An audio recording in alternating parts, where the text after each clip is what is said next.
There is a question every person asks at least once, usually in the dark, usually alone. Who am I really? And does it matter?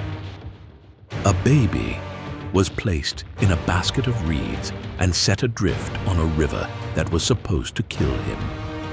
He was pulled out of that river by the daughter of the very man who had ordered his death. He grew up eating at that man's table, sleeping under that man's roof, calling that man's household his own. And he spent the next 40 years running from the truth of where he actually came from. By the end of this story, you will hear him ask God a single question from inside a bush that is burning and never burns up. 4 words that every person watching this has whispered in some form at some point in the dark. Who am I that I should go? This is not just the story of a rescue. It is the story of a man who had every reason to believe he belonged to one people and had to discover the hard way which one he actually did. Egypt had grown afraid of a family. Not an army, not a nation with borders and chariots. A family multiplying in the land of Goshen faster than the soil could explain. 4 generations earlier, a man named Joseph had saved this same Egypt from famine and had been given the best of the land as thanks. Now the king, who remembered none of that, looked out at Joseph's descendants and did not see neighbors. He saw a number climbing every year, and he did the arithmetic of a frightened ruler. If Egypt ever went to war, If you're enjoying this, I encourage you to subscribe. Go ahead and click that button right there. It just takes a second, and it really helps the channel. reasoned these people might join the enemy and fight their way out. So he worked them harder first, brick and mortar, field and furnace. And when hard labor did not slow them down, he gave a second order, quieter and far crueler than the first. Hebrew boys, the moment they were born, were to be thrown into the Nile. A woman named Jochebed hid her son for 3 months. She pressed her hand over his mouth when he cried in the night and prayed the walls of her house were thick enough to swallow the sound. When she could hide him no longer, when a child's lungs grow too strong to silence, she did not throw him into the river the way the law demanded. She gave him to it on her own terms. She wove a basket of papyrus reeds, sealed every seam with pitch and tar until it would hold water the way an ark holds a flood, and laid her son inside it among the reeds at the river's edge, where the current was slow and the grass grew tall enough to hide a body crouched low. She did not look back twice. She could not afford to. His sister Miriam stayed. She was old enough to understand what was being risked, and young enough not to fully believe it could go wrong. She crouched in the tall grass downstream, close enough to watch, far enough to be unseen, and she waited to see what the river would decide to do with her brother. The basket rocked once, twice, and then went still, caught in the reeds exactly where it had been set. Pharaoh's daughter came down to the river to bathe, her attendants walking along the bank beside her. She saw the basket among the reeds and sent one of her servants to bring it to her. She opened it, and the baby inside was crying, and something in her, something that had nothing to do with policy, nothing to do with her father's decree, broke open all at once. She said, "This is one of the Hebrews' children." She knew exactly what she was looking at. She knew exactly what her father's law demanded of a child like this, and she chose him anyway. Miriam stepped out of the grass at precisely the right moment, the way only a sister watching that closely could time it, and asked whether she should go and find a Hebrew woman to nurse the child for her. Pharaoh's daughter agreed. And so, in an arrangement that could only be described as a small miracle wearing the disguise of a coincidence, Jochebed was hired by the Egyptian palace to nurse her own son, paid in the very currency of the empire that had tried to kill him.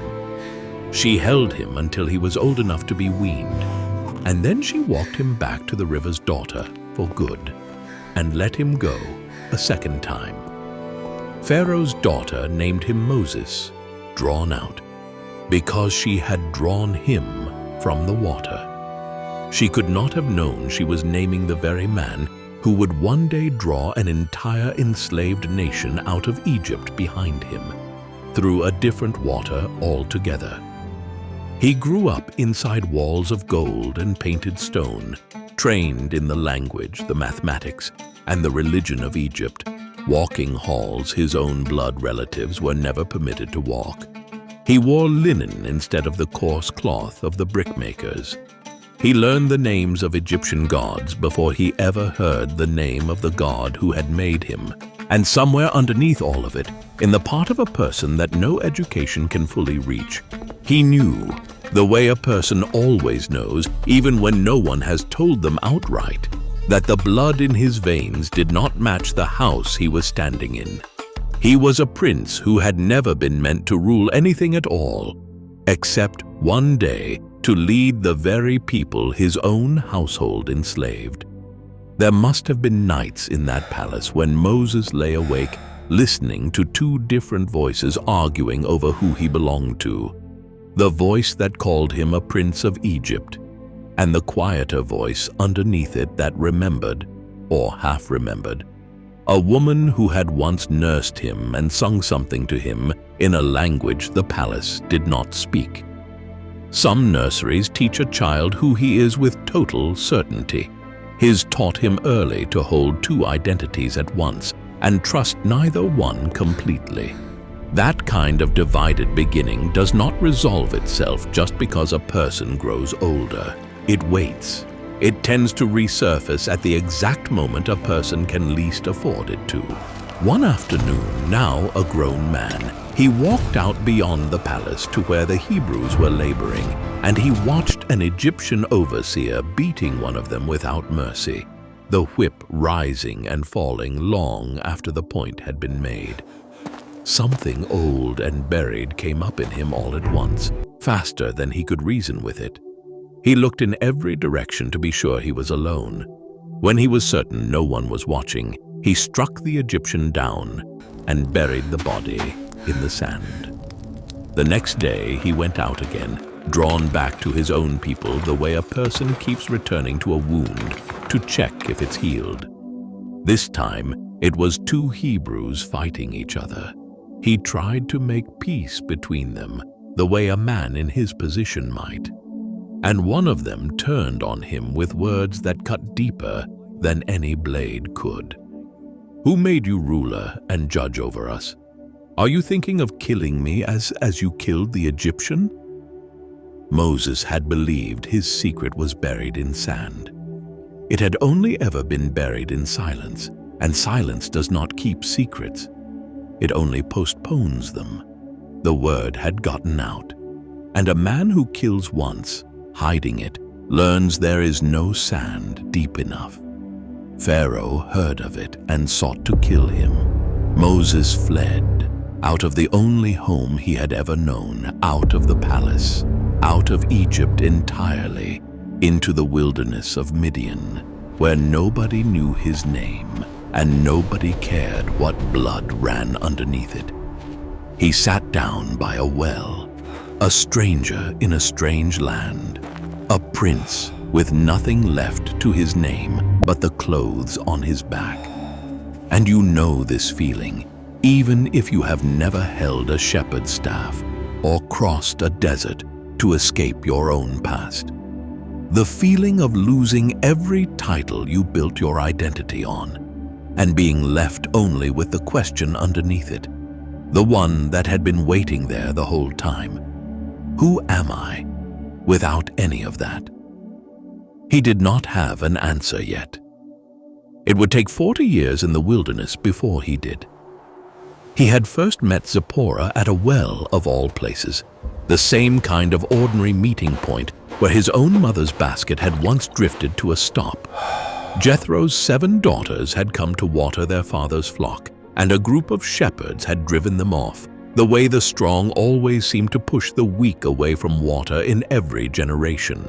Moses stood up for them without thinking twice about it, drew water for the flock himself, and walked the daughters home.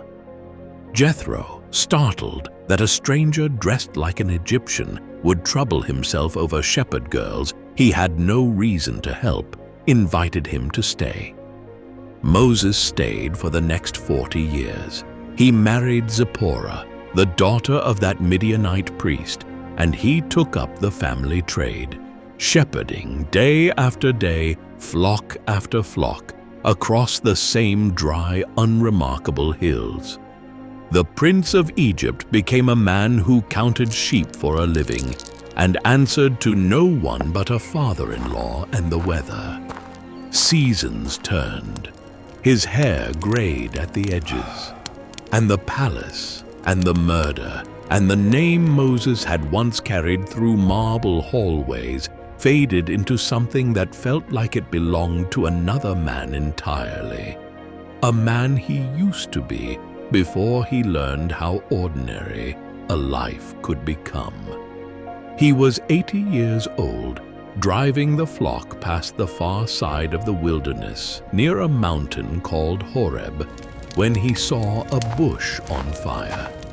That alone would not have stopped him. Fire in dry desert brush was nothing rare. What stopped him was that the fire did not consume it. The flames climbed and danced, and the branches stayed green underneath them, unharmed, untouched, burning without being burned up. He turned aside to look closer, curious rather than afraid, the way a man is curious about anything after 40 years of watching nothing change. And the Lord called to him from within the bush, "Moses, Moses!" And he answered, "Here I am." "Do not come any closer," God said. "Take off your sandals, for the place where you are standing is holy ground." Moses hid his face. He was afraid to look at God. "I have indeed seen the misery of my people in Egypt. I have heard them crying out because of their slave drivers, and I am concerned about their suffering. So now, go. I am sending you to Pharaoh to bring my people out of Egypt." 40 years earlier, Moses had tried to free a Hebrew with his own 2 hands, alone, in secret, in anger, and it had cost him his home, his name, and nearly his life. Now God was standing in front of him, offering him the very thing he had once tried to seize on his own strength, and Moses did not reach for it. He shrank back from it. Moses said to God, "Who am I that I should go to Pharaoh and bring the Israelites out of Egypt?" There it is, the same question you have asked in your own version, in your own language, on some ordinary night when something large was set in front of you, and every instinct in you said, "Not me, surely not someone like me, you must have the wrong person." Moses was not asking out of humility alone. He was asking out of the memory of every failure that had chased him into this wilderness in the first place. He was asking as a man who had already tried to be a deliverer once and had only made a grave. God said, "I will be with you." He did not answer the "who am I" question at all. He simply moved the weight of the question onto a different set of shoulders than Moses' own. And when Moses asked what he should tell the people if they wanted to know God's name, God gave him an answer that was less a name than a declaration. "I am who I am. Tell them, I am has sent me to you." Not a God defined by a place, or a harvest, or a war. A God defined only by his own unshakable existence, the ground everything else would have to stand on. God gave Moses signs to carry back with him, a staff that could turn to a serpent and back to wood again, a hand that could turn leprous white and then be made whole, water that could turn to blood on dry ground. Moses argued that he was slow of speech, unpracticed with words, the wrong messenger for a message this large. God gave him his brother Aaron to speak alongside him. Moses ran out of objections before God ran out of patience with him. And so the shepherd picked up his staff, the same staff that had done nothing more dramatic than move sheep across empty hills for 40 straight years, and turned his face back toward the one country in the world where his name was still worth a death sentence. He returned to Egypt and stood, with Aaron beside him, in front of the very throne he had once eaten at as a boy, in a body 4 decades older and a life he no longer recognized as his own. This is what the Lord, the God of Israel, says, "Let my people go."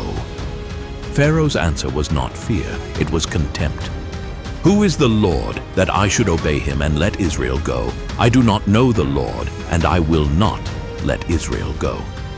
He answered the request by making the slavery worse.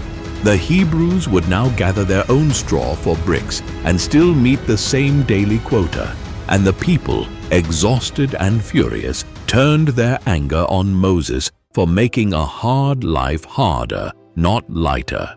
He had come to set them free, and instead he had made their chains heavier. He walked away from that first confrontation wondering if he had misheard God completely, wondering if the bush had been nothing more than an old man's dream. But God had not misheard, and what followed was not a single confrontation. It was 10, each one a plague that broke another piece of Egypt off at the root. The Nile turned to blood, and the fish died, and the smell of it hung over the whole land. Frogs came up out of every stream until the people could not walk without stepping on them. Then gnats, then swarming flies, then a disease that swept through the livestock overnight, then boils on the skin of every Egyptian, then hail that flattened the crops still standing in the fields, then locusts that finished what the hail had started, then a darkness so complete it could be felt 3 days where no Egyptian dared leave the house they were sitting in. Each time Pharaoh bent slightly under the weight of it. Each time, the moment the plague lifted, his heart hardened back into the same stone it had always been. You have felt this in smaller versions of your own life. The moment you almost changed, almost let go of the thing that was ruining you, and then the pressure eased just enough for the old stubbornness to come flooding back in. Pharaoh was not a monster from a distant world. He was every person who has ever bent under conviction and straightened back up the second the discomfort passed. Egypt was being unmade, piece by piece, by a god its king refused to even name aloud. Each time a plague lifted, Pharaoh's own magicians tried to reproduce it. And for the first 2, they even managed a hollow imitation, enough to give the king a reason to keep believing his gods could still compete. By the 3rd plague, the gnats, they could not reproduce it at all, and they told Pharaoh plainly that this was the finger of a god beyond anything they commanded. He did not listen to his own priests any more than he had listened to Moses. The 10th plague was the one Egypt would never recover from, and it was the one God gave the Israelites careful, specific instructions to survive. Each household was to take a lamb without defect, keep it 4 days, then slaughter it at twilight, and paint its blood on the door frames of their homes, the sides and the top. A shape none of them could have known yet would echo across the rest of history. That night, death would move through the land of Egypt and strike the firstborn of every house, human and animal alike. And wherever the blood marked the door, death would pass over that house untouched. They ate that meal standing up, sandals already on their feet, staffs already in their hands, ready to leave before the sun rose, because for the first time in 400 years, someone had finally told them to be ready to go. At midnight, the cry that rose out of Egypt was the loudest sound the land had ever made. There was not a single house without someone dead in it. not one. From the servant girl grinding grain to Pharaoh's own household in the palace Moses had grown up in. And Pharaoh, broken in a single night in a way 10 plagues combined, had failed to break him, summoned Moses and Aaron in the dark and told them to leave, to take their flocks, their families, everything they owned, and go, and to bless him as they went, if their God would even hear a blessing from a man like him. The people who had built Pharaoh's cities with their own hands walked out of Egypt before the sun came up, carrying dough that had not even had time to rise, and this time no one stood in the doorway to stop them. They had not gone far before Pharaoh's heart turned to stone one final time. He gathered his chariots, 600 of his finest, and all the rest of Egypt's chariots besides, and rode out after the people he had just released with his own mouth, because a king does not easily let go of what he has always considered his to own. The Israelites reached the edge of the Red Sea and looked back and saw the dust cloud of Pharaoh's army closing fast behind them. Ahead of them, water with no visible end. Behind them, the very army that had enslaved their grandparents and buried their infant sons in a river not unlike this one. There was nowhere left to run and no time left to decide. And the same fear that had once sent a much younger Moses fleeing into this wilderness completely alone, he now watched sweep through an entire terrified nation standing behind him, waiting to see what he would do with it. The people cried out against Moses, saying it would have been better to die as slaves in Egypt than to die free in an empty wilderness with the sea in front of them and an army behind. And Moses, the man who, 40 years earlier, could not even settle one argument between two Hebrew men without it costing him everything he had, stood in front of an entire terrified nation and said the words God had put in his mouth to say, "Do not be afraid, stand firm, and you will see the deliverance the Lord will bring you today." Then he lifted the staff, the shepherd's staff, the same one that had once done nothing more remarkable than guide sheep across empty hills for 40 quiet years, and stretched it out over the sea. And the Lord drove the sea back with a strong east wind that blew all through the night, and turned the sea into dry land, and the waters were split in two. The Israelites walked through the middle of the sea on dry ground, walls of water standing on their right hand and on their left, and Pharaoh's army followed them straight into the seabed after them, wheels of their chariots grinding into mud that should never have been dry enough to hold weight. When the last Israelite reached the far shore, Moses stretched his hand out over the water a second time, and the walls that had stood all through the night came down at once, and the sea returned to being the sea, and Egypt's entire army was gone beneath it. The people who had walked out of slavery that same morning stood soaked and trembling on the far shore of a sea that should have drowned every one of them, and understood for the very first time in their lives that the God who had spoken to Moses from a burning bush had not exaggerated a single word of what he was capable of. Moses would spend the next 40 years leading this same people through the wilderness on the way to a land God had promised them, and it was not the triumphant march it might sound like from a distance. Barely 3 days beyond the sea, they were already complaining about the water, which was too bitter to drink, and God showed Moses a piece of wood to throw into it that made it sweet again. Weeks later, they were complaining about hunger, certain the sea had only traded one death for a slower one, and God rained bread from the sky each morning and sent quail into the camp each evening, enough for every single day, no more and no less, teaching an entire nation to trust him one sunrise at a time, instead of stockpiling their fear. You have lived a version of this yourself, rescued from the exact thing you once begged God to save you from, and complaining about the desert 3 days later, as if the miracle had already stopped counting. A few months into the journey, while Moses was up on Mount Sinai receiving God's law directly from his hand, the people at the bottom of the mountain grew impatient, waiting on a God they could not see or touch.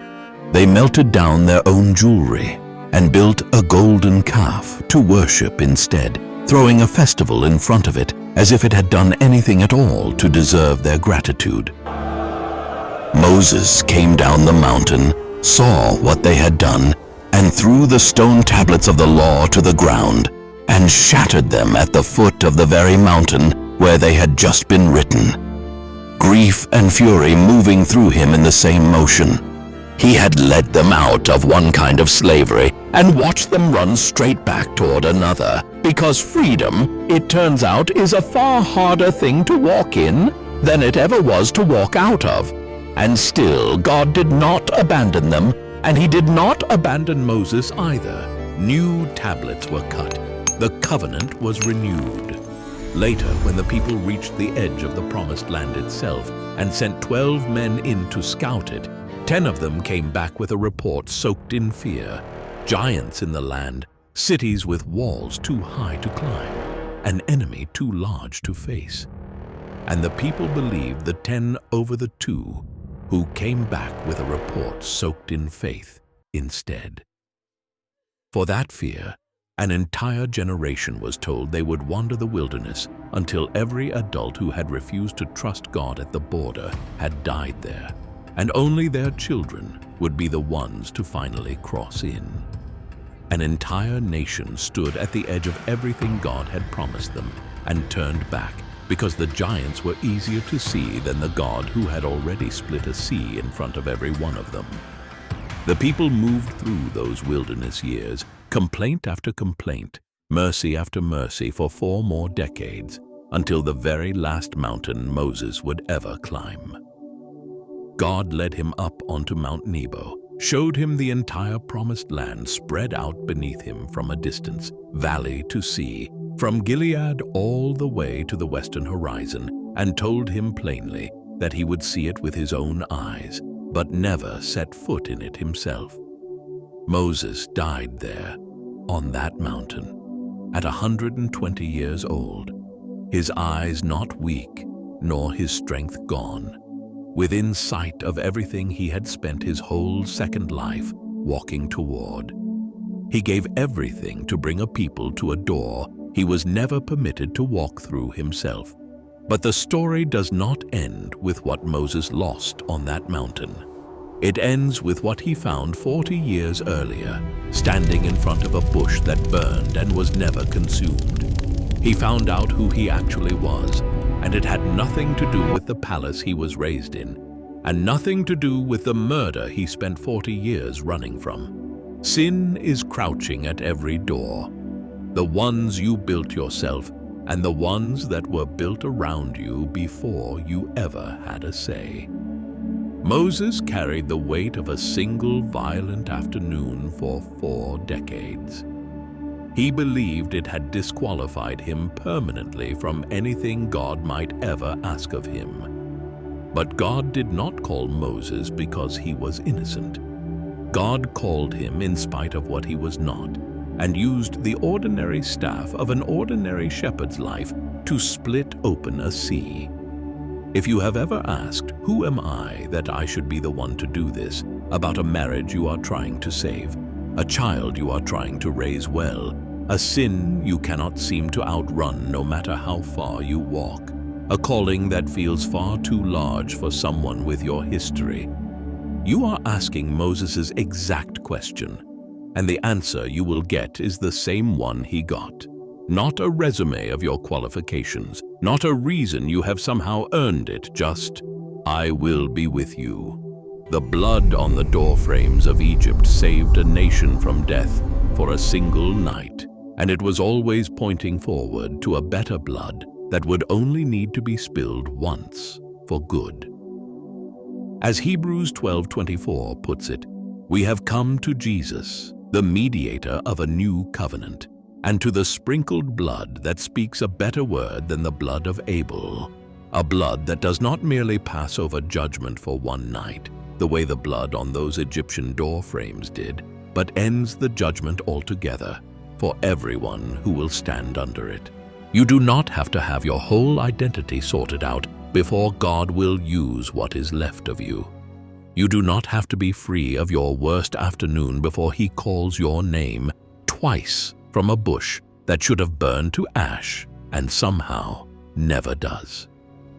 Ask him who you are, and he may not answer that question at all.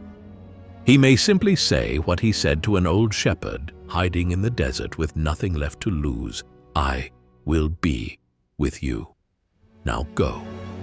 The sea does not stay parted forever. It closes again once you have finished crossing. But for the length of that walk, on dry ground between two walls of water that had no business standing still, that is where faith has always actually lived, then and now.